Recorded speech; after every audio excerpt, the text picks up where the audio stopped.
une des pilules de la mort pour les startups, mais vraiment pratiquement la principale, c'est ce que j'appelle les fat cats.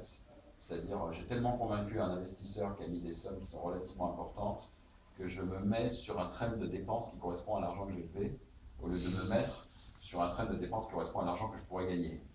Et donc ça se passe systématiquement. Le mec il a levé 800 000 balles, 600 000 balles, 700 000 balles, et puis il dit je peux me permettre de dépenser 700 000 par mois, ou 400 000 par mois, ou 70 000 ou 60 000 en mettant une équipe de 10 personnes. Il arrive à la fin d'une année, il n'a toujours pas fait de chiffre d'affaires, il veut faire le round 2, personne ne veut de lui, et il est mort, et il disparaît. Donc si jamais vous avez la chance de lever 100 000 balles, si vous avez la chance de lever 300 000 balles, ou de lever 50 000 balles, divisez-les par 12 à chaque fois. En tout cas, divisez-les au maximum et dépensez le moins possible, quel que soit ce qu'on vous a raconté, quel que soit ce que les gens vous ont raconté. Ça, c'est un premier conseil. Le deuxième conseil, mais ça je l'ai déjà dit ce matin et je vais vous le redire encore une fois, quand vous vous présentez devant des investisseurs, ne présentez pas un fondateur, présentez une équipe. Ça, c'est extrêmement important. Il n'y a pas un investisseur sérieux et digne de ce nom qui mettra son pognon sur un fondateur seul. Ça n'arrivera pas. Et donc, ce n'est pas moi et un clic que j'ai embauché. C'est une équipe, c'est des gens qui travaillent ensemble avec des associés, au moins actionnaires de la boîte et autres. C'est hyper important. Voilà. Troisième chose, puisque, désolé, je peux en faire un plus d'un. Ah, j'aime bien, ouais.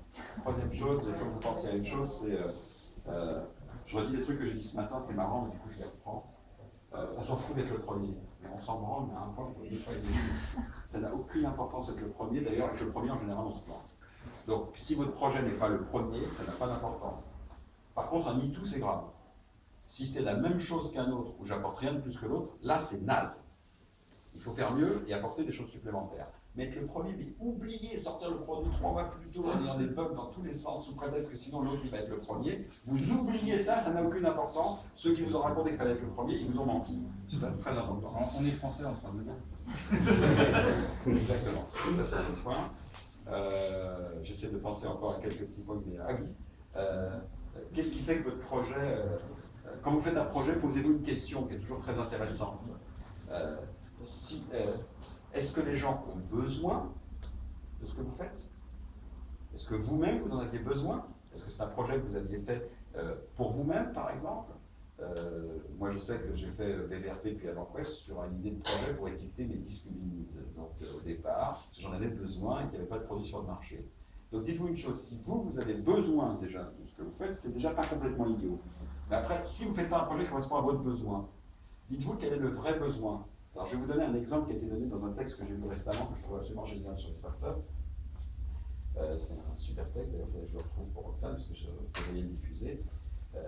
C'était l'idée de quel est le vrai besoin. Je vais prendre un exemple que j'adore. Les petits chiens et les petits chats, je crois qu'il y a pas mal, les 30 millions d'amis, là, ça existe. Donc ça paraît logique de faire un réseau social pour que les gens qui ont des chiens et des chats échangent entre eux. C'est vrai, ça paraît super logique. Et puis alors, si vous allez voir des gens, à qui vous allez dire t'as un chien, toi, t'as un chat, est-ce que t'as envie, est-ce que s'il y avait un réseau social pour faire ça, est-ce que tu trouves que c'est une bonne idée? Ah bah le gars, ah ouais, c'est pas mal, je pense que j'y serais. Et là, vous partez, vous faites une boîte avec ça. Ben, vous savez quoi? C'est pas du tout sûr que les mecs qui vous a dit que ça l'intéressait, il en avait vraiment besoin, et c'est pas du tout sûr qu'il est prêt à dépenser du pognon surtout. Donc, c'est pas comme ça. Il vaut beaucoup mieux, on va faire l'inverse maintenant. Maintenant, on va prendre complètement l'inverse. On a identifié par exemple des gens qui élèvent des chiens de race, d'accord? Et qui ont d'énormes problèmes pour apparier, pour faire des couples, pour avoir des petits bébés de ces chiens qui sont de la même race, etc. Ben, eux, ils ont un vrai putain de besoin. Mais ils sont 1000, ils ne sont pas 30 millions. Et on s'en fout. Parce qu'il vaut mieux faire la start-up pour ces 1000-là qui ont un vrai besoin et qui sont prêts à payer, et l'étendre après, que de la faire pour 30 millions de personnes qui n'ont rien à branler et qui ne vous mettront pas une centime dans l'affaire. Essayez de penser à ça. Le marché.